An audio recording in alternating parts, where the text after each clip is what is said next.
Aquí empieza Radio Divergencia. Muy buenos días a toda nuestra maravillosa audiencia de Radio Divergencia.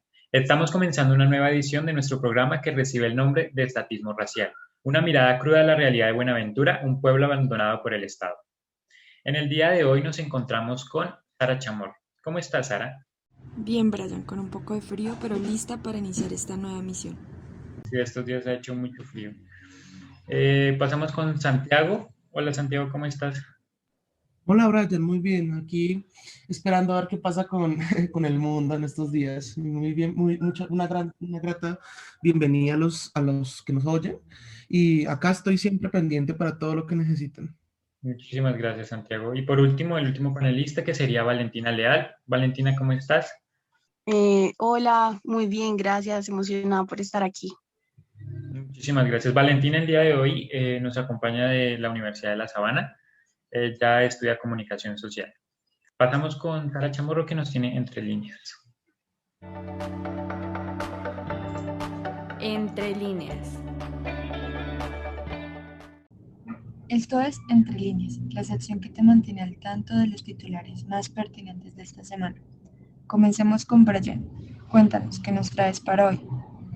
Bueno, esta semana les traigo una noticia que la tomé del diario El Tiempo y es acerca del reciente bombardeo entre la frontera de Siria e Irak ordenada por Joe Biden contra un grupo de militantes proiraníes que estaban en el puesto de control fronterizo entre Siria e Irak, donde al menos murieron 22 combatientes según el Observatorio Sirio de Derechos Humanos.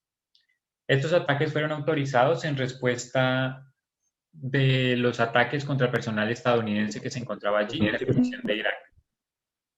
Rusia condenó los ataques a través de María Zaharova, portavoz de Exteriores, y citó: "Condenamos categóricamente tales acciones. Llamamos al respeto incondicional de la soberanía e integridad territorial de Siria".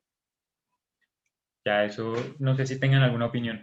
Pues esos atentados me parecen deplorables, o sea, y menos que en el corto periodo que lleva Biden en el poder, llegar a hacer estos ataques bélicos que fueron organizados pues por su ejército y contra represalias contra grupos que estaban relativamente en paz. Sí, totalmente de acuerdo. Pues es una lástima que todavía, digamos, en pleno siglo XXI, sigamos propiciando estos tipos de ataques bélicos. Ahora vamos a ir con Santiago López. Cuéntanos qué nos traes para hoy. Hola, queridos. Lo que les traigo hoy es algo bastante preocupante para la sociedad colombiana, y es que la cepa brasileña se ha encontrado en un hombre de 84 años en la ciudad de Bogotá. La alcaldía asegura que esta persona no ha tenido ningún viaje o ha tenido ningún contacto con personas del Amazonas, que son los que están infectados con esta cepa.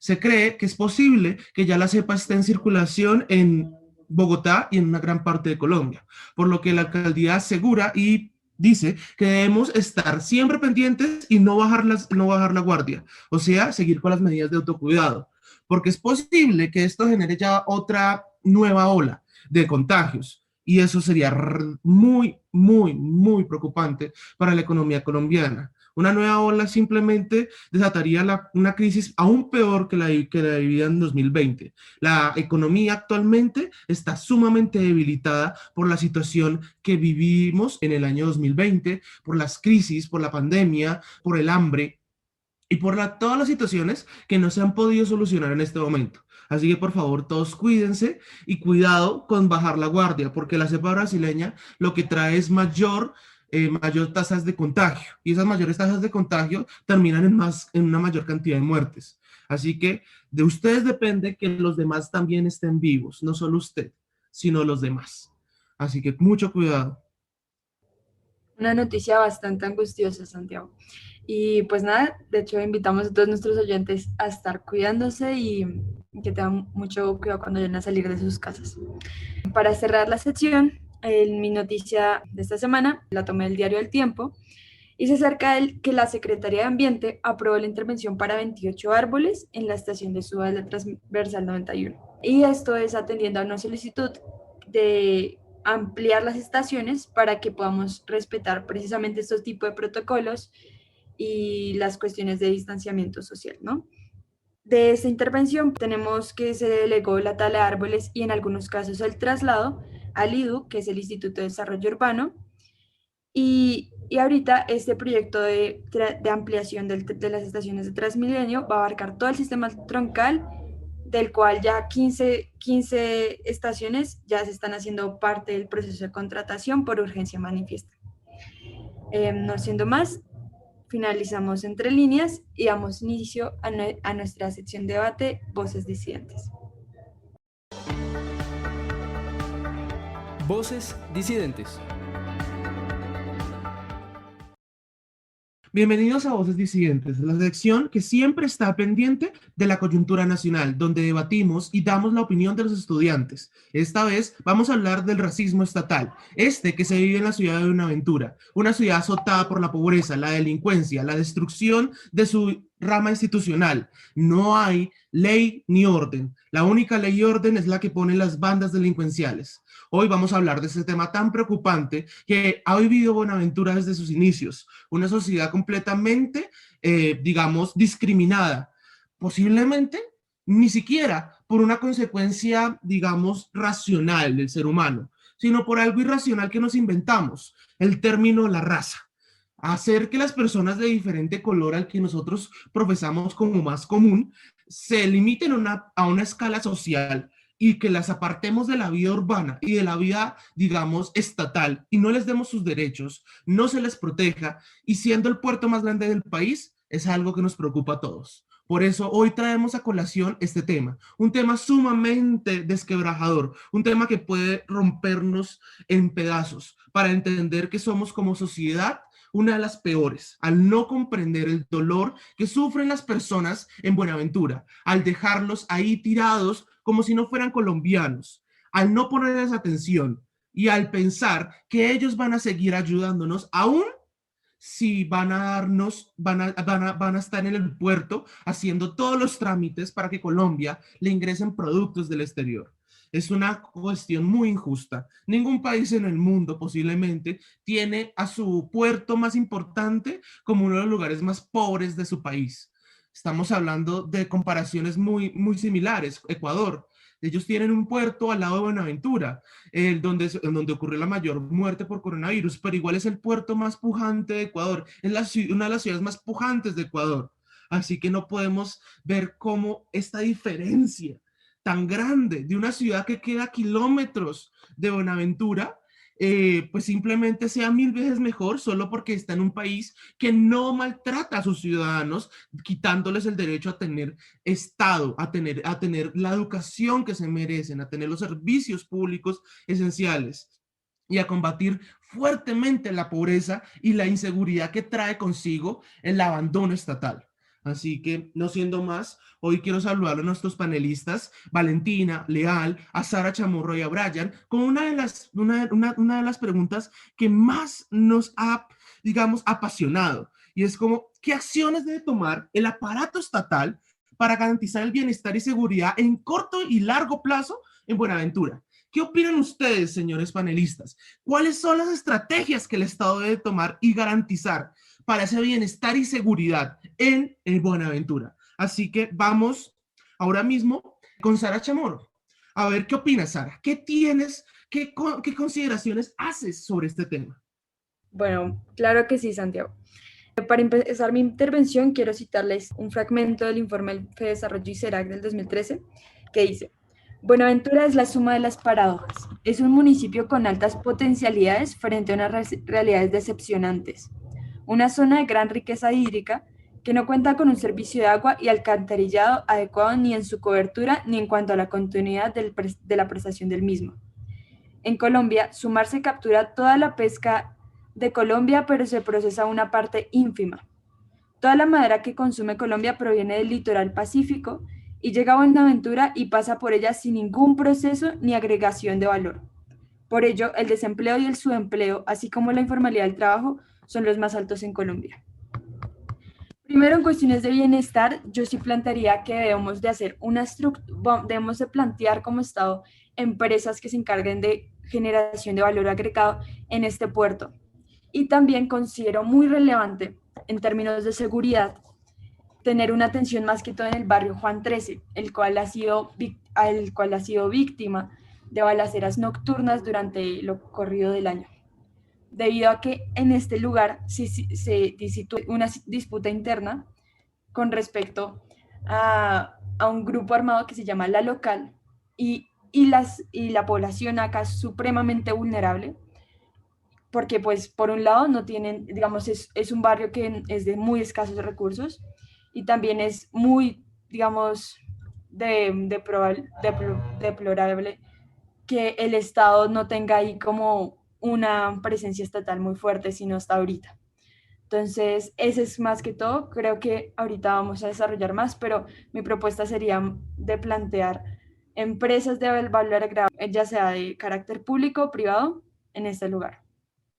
Ajá, muchas gracias, Sara. Ella menciona algo sumamente importante y es la violencia que vive hoy en día la zona rural de Buenaventura, digamos San Antonito, que es una de las zonas más fuertes del conflicto entre esta banda La Local y la banda Los Espartanos, donde ya ha dejado más de 25 familias que se han desplazado de estas localidades a Buenaventura, ya que son localidades rurales, como las, digamos, los municipios súper aledaños o que quedan supremamente cercanos a la ciudad de Buenaventura.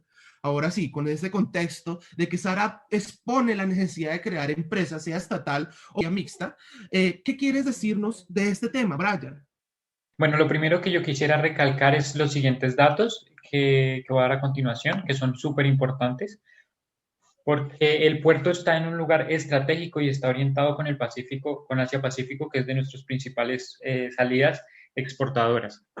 Primero que todo, el puerto de Aduanda recauda 7.9 billones de pesos y sus contraprestaciones portuarias están distribuidas de la siguiente manera. El 80% va a nivel nacional y el 20% a distrital.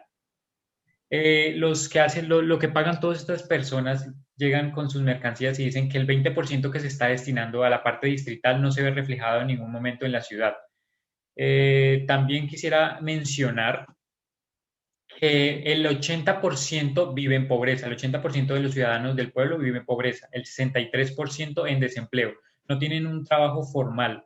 Entonces esto puede derivar a que los jóvenes no tengan salidas laborales adecuadas, lo que los puede llevar a estas situaciones de delinquir, a trabajar con bandas criminales, con grupos al margen de la ley, porque necesitan, primero que todo, que es un derecho básico, un derecho fundamental, que es el de la vida, el de sobrevivir, el de su alimentación, y por medio de estas formas es que logran ellos conseguir el pan de cada día para poder sobrevivir y ayudar a su familia, ¿no?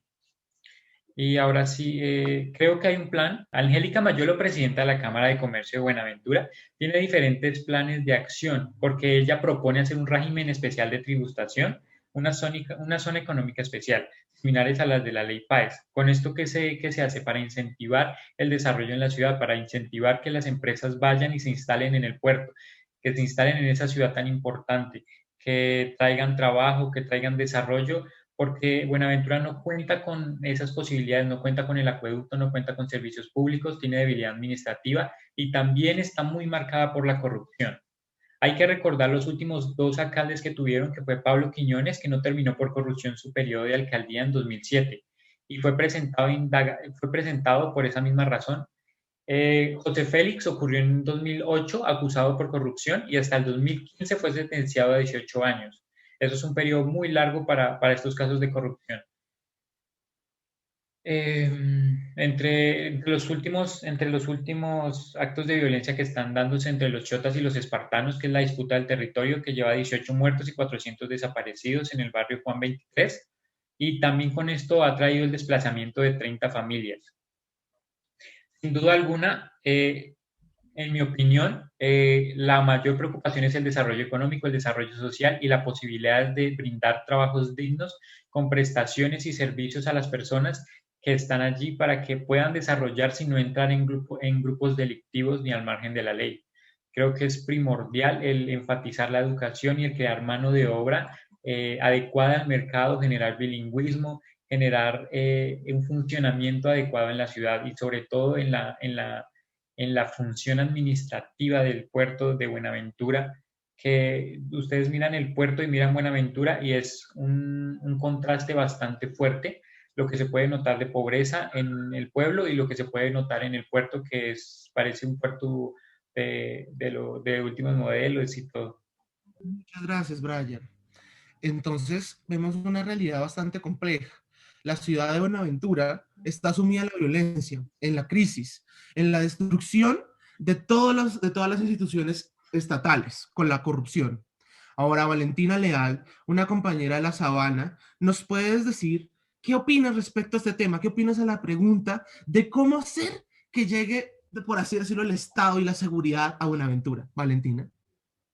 Gracias, Santiago. Pues principalmente yo considero que como tal, como en muchos municipios de Colombia, el abandono estatal es una realidad que afrontan como tal las ciudades y los municipios que son relativamente pobres considerándolos en comparación a las urbes. Es muy triste que, por ejemplo, Buenaventura sea uno de los lugares más pobres de Colombia, teniendo en cuenta que tiene uno de los principales puertos a nivel pacífico.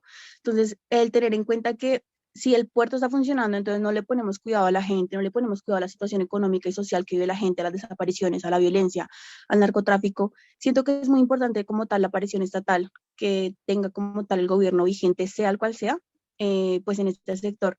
Principalmente como tal, yo diría que una estrategia como tal, pues lo recalco, la aparición estatal, no con policías, no con ejércitos, sino con ayuda humanitaria, como lo puedo decir, en el sentido de educación, de conciencia ciudadana, para que los niños y los jóvenes vean más allá de un camino como tal, la unión a las bandas criminales, sino que vean un camino y un futuro más prometedor que estar metidos en la violencia y seguir los pasos de la gente que sigue allá. Claro, y muy bien lo dices, Valentina, la educación es importante. Y pues esto lo recalca que los manifestantes de las últimas protestas en Buenaventura han sido, digamos, jóvenes. Ahora, Sara, ¿qué nos quieres contar?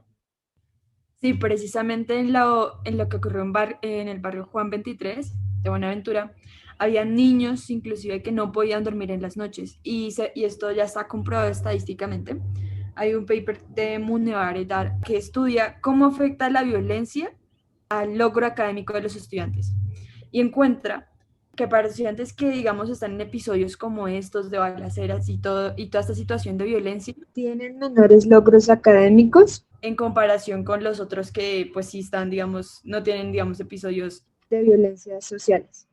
Entonces, por esta razón, creo que sí es muy importante también adelantar un poco el tema de la educación y acceso a oportunidades para los jóvenes de Buenaventura, en especial, digamos, los de que han sufrido noches de balacera de Juan 23, y el Estado tiene que llegar a compensar de alguna manera a las personas y como tal a toda la comunidad que ha sufrido un poco de la disputa interna que ha tenido la banda criminal, la local, que como les digo, es una estructura criminal que tiene el control de la ruta del narcotráfico hacia Centroamérica. Entonces, siento que no podemos descuidar esto y pues teniendo en cuenta que Duque como presidente no ha estado muy pendiente tampoco de visitar, como se lo han pedido en protestas, que visite Buenaventura, esta estructura criminal puede llegar a ser un punto de quiebre para la lucha del narcotráfico. Muchas gracias, Sara. Sí, totalmente. Vemos cómo es la necesidad de terminar la guerra que tiene Buenaventura para que los niños y niñas puedan llegar a sus colegios sanamente y poder estudiar. Ya con esto, quisiera abarcarles otra cuestión. ¿Ustedes qué creen que deben ser las medidas que debe tomar el Estado colombiano? Y me refiero al Estado porque es el que ha estado abandonando a Buenaventura para disminuir la delincuencia en la ciudad de Buenaventura, para disminuir y desagregar todo ese patrón. ¿Qué creen? ¿Están en el apoyo de la toma del poder a partir del ejército o a partir de instituciones educativas? Como lo ha mencionado Valentina, que ha dicho, no, la educación primero antes que venir con un montón de armas. ¿Cuáles creen que son las mejores medidas? Así que quisiera escuchar a Brian y después a Valentina.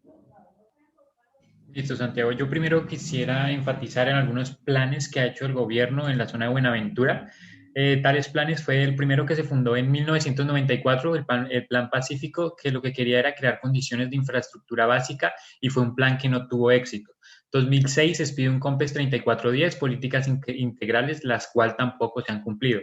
2015, Todos Somos Pacífico, que buscaba acueducto y alcantarillado con nivel de ejecución y ha tenido un nivel de ejecución de alrededor del 18% a 20%. No lleva más de la mitad, ni un tercio, ni siquiera. En el 2007 se hizo la movilización ciudadana y surgió el FONBuenaventura, el cual está en proceso de gerencia. Lo que quiere lograr estos proyectos es materializarlo, pero estos proyectos no han tenido ningún éxito, pues debido a la corrupción, debido a la falta de gerencia, a la falta de liderazgo por parte del Estado dentro de la zona. Y pues primero que todo, no me parece que entrar en armas sea la solución. Me parece que la solución es entrar al gobierno, entrar con políticas fiscales diferentes. Me gusta mucho el régimen especial de tributación o la zona económica especial que sugiere Angélica Mayolo, porque esto le brindaría a Buenaventura un desarrollo económico y sería un gran potencial al tener unos niveles de biodiversidad muy altos que servirían para el desarrollo de cada uno de sus ciudadanos, ¿no? Entonces, primero que todo, no me parece que en armas, y segundo, tampoco la educación va a ser un valor factible, porque hasta que no se tengan los recursos económicos, las condiciones materiales necesarias para que una persona se pueda desarrollar en un ambiente adecuado, la educación no va a ser una salida, porque ¿qué gana uno dando educación a una persona que no tiene para comer ese día o darle a su familia las necesidades básicas? Me parece que se tiene que llevar una inversión social importante en Buenaventura, creando empresa, creando proyectos.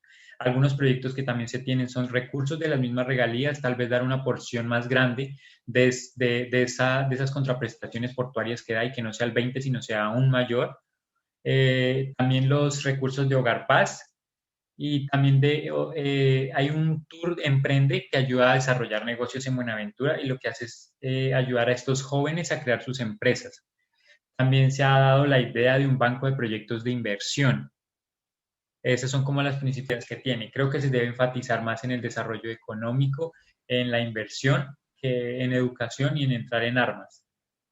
Y para poder facilitar pues la salida de estas personas, y que vean que hay más caminos, aparte del camino de la delincuencia, de delinquir, pero por necesidad, no por gusto.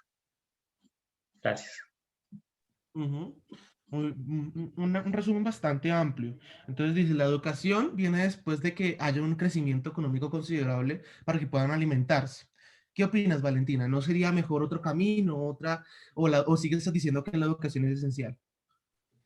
No, completamente para mí la educación es esencial, como lo dice Brian. O sea, yo soy partidaria de cero armas. O sea, siento que las armas siempre van a ser como tal un camino fácil, como tal a la resolución de conflictos. Pero entonces es muy cierto lo que dice Brian, por ejemplo, en el sentido de que la falta de oportunidades lleva, así no lo querramos todos, lleva como tal a la delincuencia al común, porque la gente por necesidad está robando, porque necesita comer, necesita todo, porque el gobierno no da garantías en sus derechos, y tampoco la gente tiene como tal los suficientes recursos para poder sobrevivir. O sea, no estamos hablando de que la gente no tenga pronto para comprar un carro, sino que a veces la gente no tiene casa, la gente le están demoliendo las casas, la gente se están tomando por parte propia como tal el sustento diario de su día a día. Entonces siento que la educación es el camino principal, pero el gobierno tiene que garantizar las oportunidades, porque nada sirve que un muchacho se críe, se eduque, como que vea una visión más allá, cuando la visión está centrada en las principales ciudades del país, como principalmente en Bogotá, Medellín y hasta inclusivamente Cali.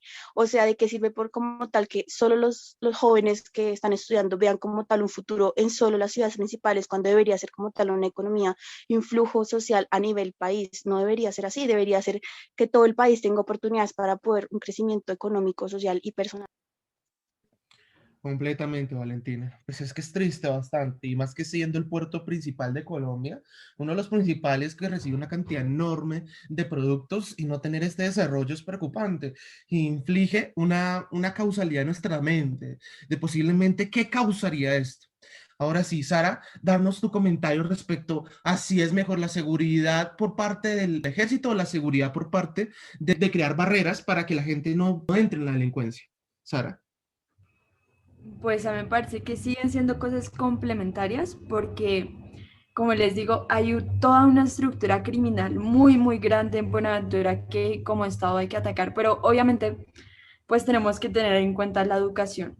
Otro punto que me parece muy clave anotar es con respecto a que, bueno, podemos garantizarle, digamos entrar en políticas de educación que vamos a ver como con efectividad después ya de 10 años, pero entonces salen de colegio, salen súper preparados, gente súper inteligente, pero ¿a dónde se ponen a trabajar? ¿Sí? Entonces, aquí hay algo muy importante que he estado pensando y yo siempre he sido partidaria de que creo muy fielmente, o sea, esta banda, digamos, toda esta parte del narcotráfico que obviamente es también muy importante en Buenaventura porque como puertos es su posición estratégica para sacar droga de acá de toda Sudamérica a Centroamérica, ¿sí? Entonces, siento que por más que ustedes le pongan acá policías y seguridad, siempre vamos a tener el mismo problema de como tal estas bandas delincuenciales y todo esto surge de la misma premisa de que nosotros seguimos intentando luchar contra la droga, pero hay un problema de raíz y es que no vamos, por más que sigamos luchando contra ella, vamos a empeorar las cosas porque se va a aumentar todo este mercado que, bueno, ustedes saben, quisiéramos, digamos, legalizar la droga, eso bajaría el precio y atacaríamos de mejor manera esta estructura criminal. O sea, yo estoy a favor de la legalización. Entonces estaría muy a favor de que legalizáramos eso y generáramos empresas como tal de comercialización en este punto, que por lo menos ayudara a quitar esa estructura criminal y formalizarla en firmas productoras y comercializadoras de droga. ¿Qué propuesta parece un poco también, digamos, bastante arriesgada? Porque mucha gente en Colombia tiene la sensación de que la drogadicción y que todo esto es un reflejo, digamos, de una ideología comunista, de que si uno legaliza eso, uno se va a volver socialista. Entonces, para que te lo tengamos en cuenta, esto tendrá un efecto bastante fuerte si se llegara a aprobar. Ahora sí, yo creería que Valentina Leal nos quiere contar respecto a este tema algo. Sí, Santiago, mira, como dice Sara, tiene mucha razón. Sin embargo, el gran problema, así lo querramos tapar, así como dicen el sol con un dedo, es que una de las economías más oscuras del país es como tal el narcotráfico. El narcotráfico, como tal, el uso de drogas, por decirlo así, de diversión. Se me olvida la palabra como tal que se refiere a esto. Eso, eso bajaría y caería como tal el esquema y el esquema que hay como tal frente a los narcóticos de uso recreativo. Entonces, de igual manera, la gente tiene ese estigma de que las drogas, de que si lo legalizan, hombre, lo están haciendo y no lo van a dejar hacer. O sea, las drogas se consumen día a día. El problema es que si las legalizan, es un uso recreativo y no va a poder, o sea, y se les va a caer el aparato como el del narcotráfico. No lo van a aprobar la legalización en Colombia, porque como les digo, es un negocio que mueve la economía a diestra y siniestra en Colombia a nivel oscuro, a su nivel oscuro que supuestamente escondido, pero pues es una realidad. Las drogas es un negocio que mueve el país tristemente, lo digo con mucha tristeza, pero lo mueve. Entonces, para poder atacar como tal una pequeña banda, como tal de una aventura pequeña, entre comillas, es más allá para bajar el narcotráfico, es hacer como tal un esquema, cambiar un esquema estatal a nivel Colombia contra las drogas, una verdadera lucha contra las drogas, porque cuando llevamos en el problema de la legalización, cuando dicen que no, que la drogadicción, que los niños, que qué van a pensar, es lo mismo como tal cuando se desmovilizaron los guerrilleros, como algunos guerrilleros se desmovilizaron, la gente decía, no, qué peligro que mis niños estudien con ellos ya lo están haciendo, están dando un paso más allá. La legalización de las drogas no significa volver a los niños drogadictos. Los niños y los jóvenes están consumiendo drogas a nivel supuestamente escondido cuando la legalización no va a pasar en Colombia, o por lo menos muy pronto no va a pasar, porque es que es un problema que mueve el país, tristemente, pero mueve el país. Ujú. Tienes algunos argumentos bastante fuertes, Valentina. Y quieres seguir ahondándolos con Brian. ¿Qué opinas, Brian? Bueno, Valentina, yo te apoyo, yo también busco, o sea, también pienso que el hecho de ocultar esa parte de las drogas en Colombia, pues no es un hecho. Yo opino, o sea, y a mí me gustaría que se legalizaran las drogas de uso recreativo, ya que con esto se podrían sacar un gran proceso de inversión, grandes salidas económicas a través de impuestos, de regalías que se podían vincular hacia el país directamente, para, por ejemplo, dar a proyectos de ley, con eso se podría generar un desarrollo en Buenaventura, con esas ganancias que generaría la legalización de esas drogas. Sin duda alguna, la legalización de las drogas también traería consecuencias a nivel interno de algunos políticos, personas del poder que no quieren que estas drogas se legalicen, porque todos sabemos que la corrupción y todo eso está dentro del país.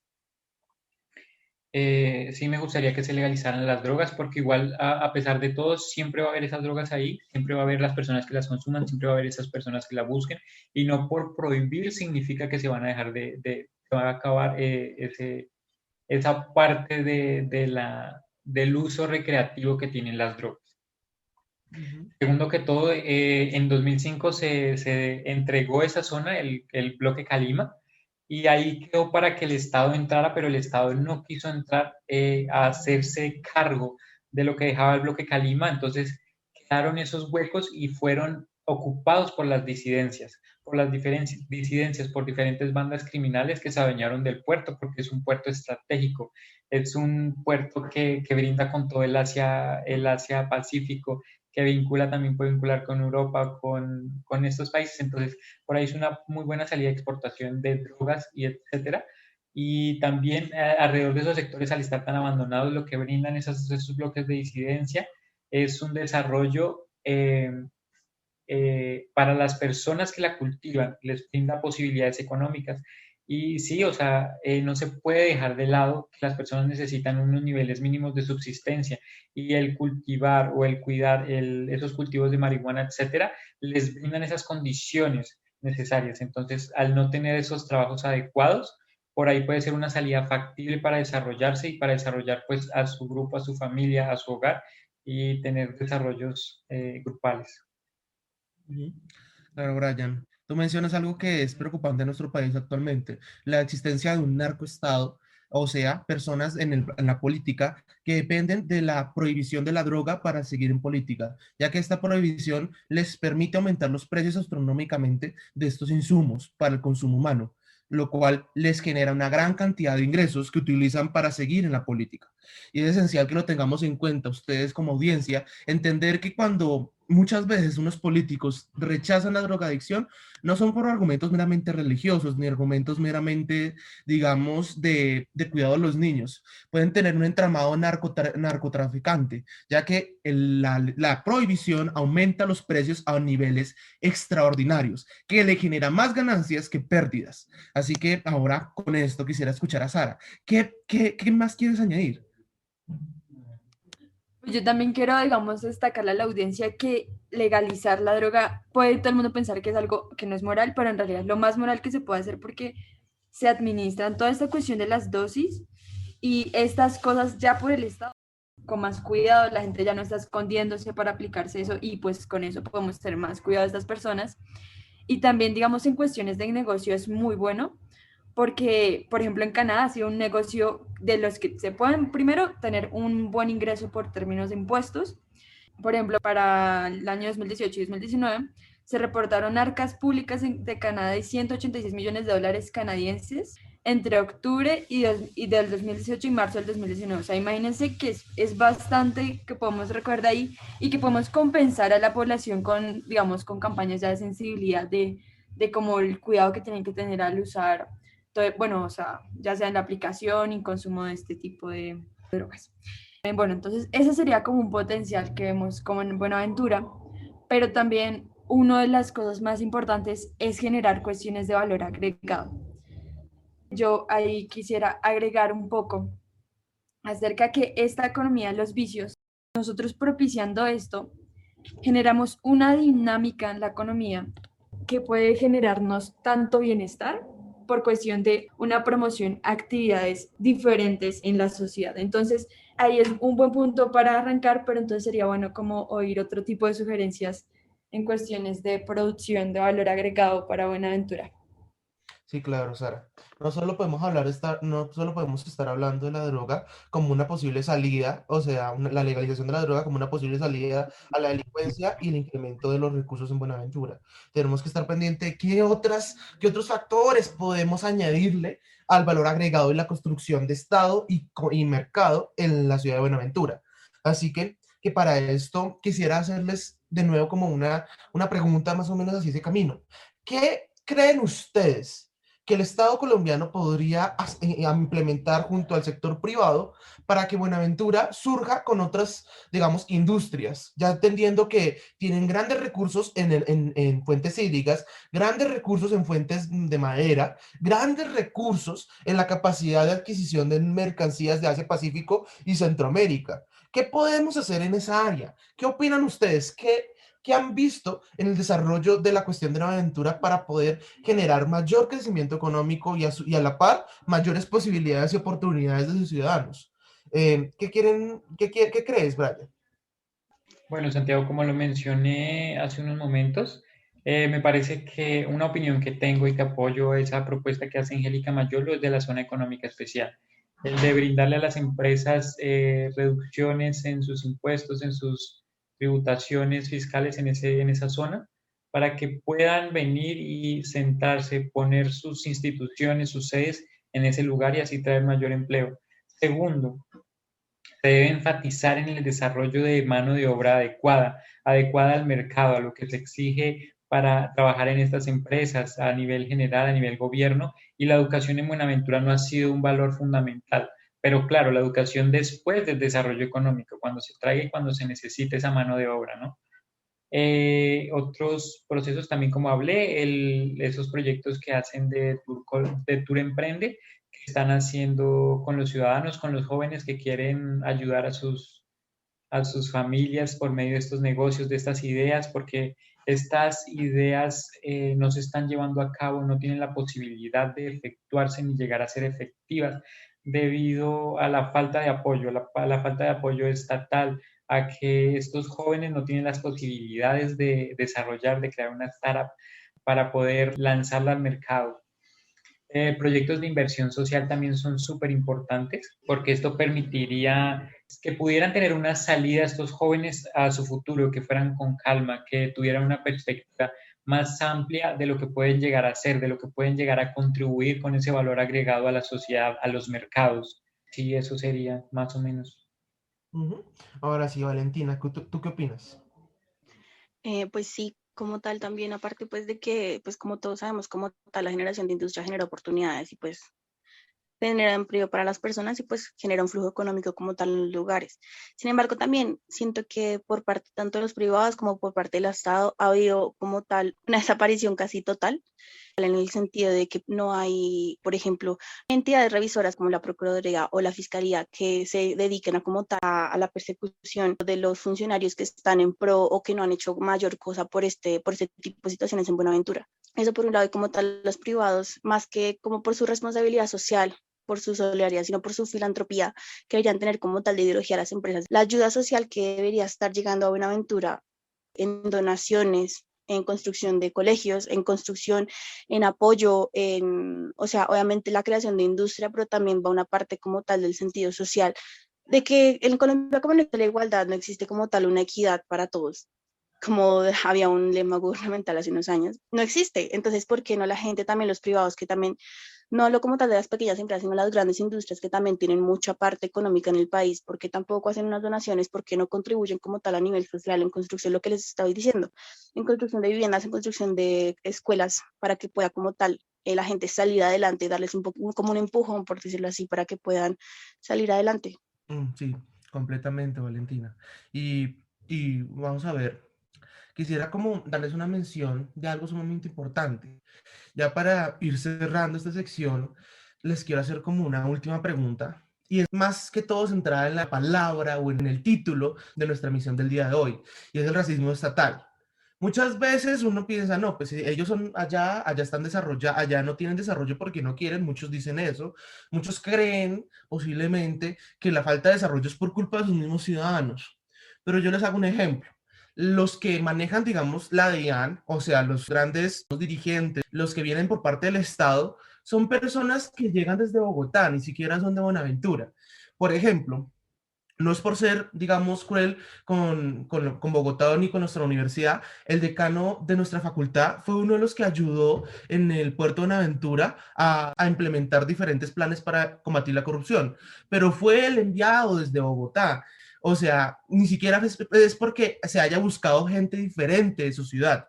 Así que quisiera trazar esta ruta. ¿Cómo hacer que se utilice el capital humano de la ciudad de Buenaventura y no solo simplemente enviemos gente de Bogotá que no entiende las condiciones culturales, ni las condiciones rurales, ni urbanas de la población? ¿Cómo enviar líderes? Obtener líderes de la ciudad que no estén sumamente apartados de la realidad innata de su territorio, como lo han estado muchos de los que comandan la DIAN, el DANE y todas esas instituciones gubernamentales que hoy en día están cerca de Buenaventura y deben estarlo por el puerto. Así que en esto quiero recalcar, Brian ¿quieres comentar algo del tema anterior y también de este tema? ¿Qué dices? Sobre el tema anterior quería recalcar algo, que es que las empresas y los grandes empresarios no son almas caritativas. Siempre tienen ese ánimo de lucro, entonces no podemos esperar que ellos sean filántropos ni se dediquen a darle a otras personas que probablemente lo necesiten más que ellos y probablemente ellos estén enriqueciendo a costa del trabajo duro de estas personas, de esa mano principal que genera esa industria. Y no se le está viendo recompensada a esta ciudadanía, pero el obligar a estas empresas, a estos empresarios, a decir que tienen que hacer esas propuestas y ayudar a generar estructuras, hogares para estas familias, es muy irrisorio porque estas personas siempre van a estar en busca de lucro, de pensar en sí mismos antes que en los demás. Y obligarlos lo que generaría era un apartamiento de lo que es Buenaventura y de sus centros. Si les empezamos a obligar y a pedir más prestaciones, regalías, lo que van a hacer estas empresas, y no es por ayudar ni nada, van a alejarse de lo que queremos hacer, al contrario, que es llamar a la inversión social y al desarrollo económico en la ciudad. Respecto al último que mencionaste, soy muy fiel creyente de el desarrollo económico tiene que hacerse por las condiciones materiales que tenga cada individuo. Me parece que las condiciones materiales son lo que desarrolla la personalidad del sujeto, sus capacidades educativas, porque muchas veces, no importa lo inteligente que sea, deben haber gente muy inteligente, con capacidades innatas, con capacidades de supergenios en lugares muy pobres, pero no se brindan esas condiciones económicas. Entonces, para generar líderes, primero que todo, sigo insistiendo, se tienen que llevar a cabo fuertes propuestas económicas, llevar a cabo el desarrollo en la ciudad, porque si no, no se va a lograr que estos líderes se levanten, porque siempre van a estar pensando en cómo sobrevivir un día y no pensando en políticas a futuro, ni en lo que pueden pensar por los demás, van a estar pensando primero en ellos mismos porque necesitan sobrevivir, primero pensar en ellos mismos, después para poder cuidar a los demás. Entonces, sí me gustaría hacer una fuerte, o sea, lo que más apoyo es la idea del desarrollo económico para poder hacer progresar tanto la educación como estos ideales, estas conductas que tienen los individuos hacia su propio desarrollo. Ahora sí. Sara, ¿qué opinas?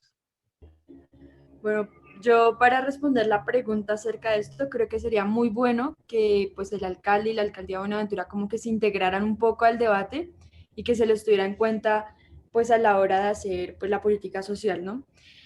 También creo muy pertinente que algo de que no hablamos y que puede incentivar muchísimo es hacer un gasto público en infraestructura para los barrios pobres. O sea, ustedes, digamos, si ven imágenes de Buenaventura, ven los barrios más pobres que aún siguen con tejas, y, o sea, las casas de suerte son de madera y es una infraestructura muy, muy mala. Podemos tener gente estudiando si propiciamos la educación, pero que un buen entorno también es necesario. Entonces creo que invertirle o hacer una inversión, un proyecto público que sea de construcción de viviendas, sea de interés prioritario o de interés social, en este lugar es completamente relevante para estos barrios pobres y con eso, digamos, cerramos un poco esa paradoja de que tenemos un puerto súper moderno, pero por otro lado tenemos una cantidad de personas pues aglomeradas y con una estructura de vivienda muy, muy pobre y pues de malas condiciones. Imagínense eso cuando llueve, ¿cómo será por allá? Creo que podemos adelantar eso en gasto público y sería muy buena política pública y ya ahí generamos un poco de dinamismo al sector. Sí, claro. La inversión en la construcción siempre genera un dinamismo grande en la economía de cualquier región. Para finalizar, Brian, ¿qué es lo último que nos quieres decir? Y después Valentina. Bueno, yo quiero enfatizar con lo que decía Sara, que es esa estructura. Las personas no tienen ni las condiciones mínimas de vivienda, ni de comida, ni de alimentación, lo repito. Son condiciones económicas que se deben desarrollar con estas habilidades. Y me parece muy hipócrita este diálogo que tienen los políticos cuando llegan y dicen se necesita educación, educación, educación y es la solución de todo. No, para nada. Me parece muy hipócrita que digan educación porque ¿qué ganan dándole educación a unos niños que no pueden tener esas condiciones mínimas de desarrollo? Condiciones económicas para que se puedan desarrollar apropiadamente y la educación no va a generar esa solución porque no van a tener dónde trabajar a largo plazo, ejerciendo lo que ellos estudiaron. sin comida, sin vivienda. ¿Cómo pensar que un niño se puede concentrar en sus estudios o cómo puede desarrollar eso? Y cómo pensar que se quieren quedar en la ciudad después de estudiar y ver que hay un mundo mucho mejor allá afuera que les ofrece más oportunidades. Es posible que también haya un traslado de fuga de cerebros. Y ahora, para dar sus últimas palabras, Valentina, ¿qué nos quieres decir sobre este tema? Bueno, principalmente sí, Brian y Sara tienen razón como tal, para garantizar la educación también tiene que haber como tal, tanto la capacidad física y la disposición psicológica de los niños para poder estar como tal, crearles esa emoción y esa esperanza de un futuro mejor, así suena un poco utópico. Sin embargo, yo soy partidaria de que el desarrollo no solo es económico, el desarrollo también es social y también es intelectual, en el sentido de que, por ejemplo, cuando tú te referías, Santiago, como tal a que los líderes llegan de otros lugares para esto, muchas veces en muchos proyectos de desarrollo se tienen en cuenta que vienen desde las urbes y hacen estudios de la población, se crean los planes y se crean planes edu-entretenimiento, que es educación con entretenimiento para que la gente se pueda capacitar, la gente de allá, de los lugares a los que se van, se educan para que los líderes no vengan a ser ellos, sino que se crean nuevos líderes por medio de los proyectos que llegan de las urbes. Entonces, en mi concepto, el desarrollo no es solo económico, el desarrollo también es muy de la parte de las personas, de la parte como tal de su crecimiento personal y el como tal la circunstancia social. Tienes toda la razón en el sentido de que los líderes no deberían ser como tal de otros lugares porque no tienen como tal como esa conexión tanto espiritual con la gente, con todo, no tienen esa conexión y digamos que obviamente no es lo mismo que un líder, por ejemplo, de un lugar así, que esté en un lugar, le crean a uno que viene de otro lugar y va a decir, venga, ¿usted cómo nos va a decir acá qué hacer, lo que tenemos que hacer si cuando usted no ha vivido acá no sabe lo que hemos vivido? Sin embargo, existen estrategias para que se puedan crear esos líderes por medio de esos como tal proyectos de desarrollo.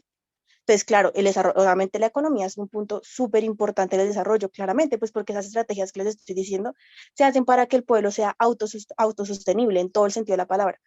Entonces, pues es eso principalmente, de que sí se necesita a veces un poco de ayuda de otros lugares para poder llevar estrategias, pero no adecuar porque cada lugar necesita estrategias diferentes para su desarrollo. Entonces, es necesario no convertir un lugar igual al otro, sino que este lugar pueda de su manera, por decirlo así. Claro, vale. El desarrollo social es sumamente importante. Y para finalizar a nuestras audiencias, quisiéramos invitarlos a que averigüen más de qué está pasando en Buenaventura, de cómo pueden ayudar y cómo el desarrollo económico y social debe ser la ancla principal para los gobiernos venideros de esta ciudad y del país en pro de solucionar todos esos problemas de violencia, de destrucción de la mano de obra, en las capacidades educativas, en la poca capacidad de oportunidades y en la gran cantidad de desempleo que tiene esta región. Así que desde aquí le damos una grata despedida a este gran tema que nos toca a nuestros corazones. Por favor, siempre estén pendientes de Buenaventura. Sepan que sin Buenaventura no podrían llegar muchas cosas a Colombia, de computación, de alimentos. Así que es importante que ustedes tomen y miren que Buenaventura existe y que es importante para Colombia y para todos los ciudadanos. Sin Buenaventura, Colombia no puede crecer. Sin ellos, Colombia no puede ser. Muchísimas gracias y aquí termina Voces Disidentes. Intelecto cambiante. Bienvenidos a Intelecto Cambiante, un espacio donde nuestros panelistas presentan sus recomendados para que ustedes, nuestros espectadores, puedan ampliar su perspectiva frente al mundo con la información interesante que nos compartirán. Comencemos con Valentina Leal, la cual nos trae una recomendación de un libro llamado Nunca fui primera dama. Valentina. Sí, Brian, pues hoy les vengo a recomendar este libro, se llama Nunca fui primera dama de Wendy Guerra. Es una visión como tal de las mujeres desde la revolución hasta la actual Cuba que conocemos hoy en día, una visión de 3 generaciones diferentes de mujeres para comprender un poco el papel de la mujer que se ha visto olvidado como tal en las revoluciones muchas veces. Y ya los invito a leerlo, es un libro muy chévere, muy bueno, una novela que ayuda como tal a una visión diferente de lo que es Cuba y cómo se ha construido esa Cuba actual. Muchísimas gracias, Valentina, por tu recomendación. Pasamos al siguiente panelista, que sería Santiago López. ¿Qué recomendación nos traes en el día de hoy? Hoy voy a despegar un poco de mis recomendaciones habituales, que son solo libros. Hoy quiero recomendar un canal de YouTube y es por una temática que están tocando con respecto a Colombia. Y es el canal de María Jimena Usán, una ex periodista de Semana que ha desarrollado sus propios contenidos dentro de YouTube y que planea, digamos, visualizar mejor el periodismo. Ella últimamente está haciendo una especie de documental chiquito de 12 minutos cada capítulo, donde expresa lo que está pasando con el Amazonas, la destrucción del bosque y cómo se están destruyendo los ríos voladores que pasan alrededor del Amazonas y llegan hasta el Pacífico. Sin esos ríos, el agua que tenemos todos acá en Colombia es prácticamente imposible. Se podría desertificar gran parte del país a partir de la destrucción del Amazonas. Así que ella, con su gran equipo, están investigando qué está pasando con el Amazonas, por qué se está destruyendo y por qué hay tanta destrucción de bosques día a día, minuto a minuto. Se destruyen grandes cantidades de hectáreas de mucha fauna y flora de nuestra Amazonas y de nuestra parte oriental, donde está el río del Meta o el río Orinoco, de estos ríos que son afluentes terrenales que llegan desde Venezuela hasta Colombia y que pueden terminar siendo destruidos por el paso de la mano de la colonización del siglo XXI. Porque estas regiones están por fuera de todo lo que nosotros nos imaginamos. Tienen grandes cantidades de animales y reservas económicas que los narcotraficantes quieren aprovechar para el mayor cultivo de drogas, de una cantidad inmensa de estos, y que el Estado solo planea destruir con glifosato, algo que hace mucho daño a las personas y también puede terminar en unos daños perjudiciales por el medio ambiente. Así que los invito a ver esos documentales, a ver toda esa información que nos aporta María Jimena Duzán. Muchísimas gracias, Santiago. Sin duda, visitar el canal de María Jimena Duzán, que es muy impactante todo lo que ella muestra con sus videos. Sara, ¿qué nos traes para el día de hoy? ¿Qué te gustaría compartir con nuestra audiencia? Para el día de hoy les traigo un recomendado bastante tecnológico y es la aplicación Quizlet. Se la recomiendo para los que estén aprendiendo diferentes idiomas, ya, o sea, lo que es más o menos como una aplicación de fichas educativas y es súper bueno ya sea para memorizar, aprender vocabulario. En el aspecto, digamos, yo siempre he sido partidaria de que los que están aprendiendo vocabulario no aprendan como traductor, sino que aprendan a través de imágenes. O sea, digamos, si están viendo un vaso, entonces ahí les muestra como la imagen del vaso, o sea, asociar tanto la palabra con la imagen. Entonces, por esta razón, esta aplicación es buenísima para que la descarguen para memorizar, ya sea vocabulario en inglés, en francés y hay diferentes idiomas también. Ya, muchísimas gracias, Sara, por tu recomendación, la tendremos muy en cuenta y pues espero que les sirva a todos ustedes. Por último va mi recomendación. Mi recomendación es una serie que está en Netflix y me pareció muy, muy buena, o sea, me encantaría que la pudieran ver todos ustedes. Se llama Midnight Gospel, Evangelio de Medianoche.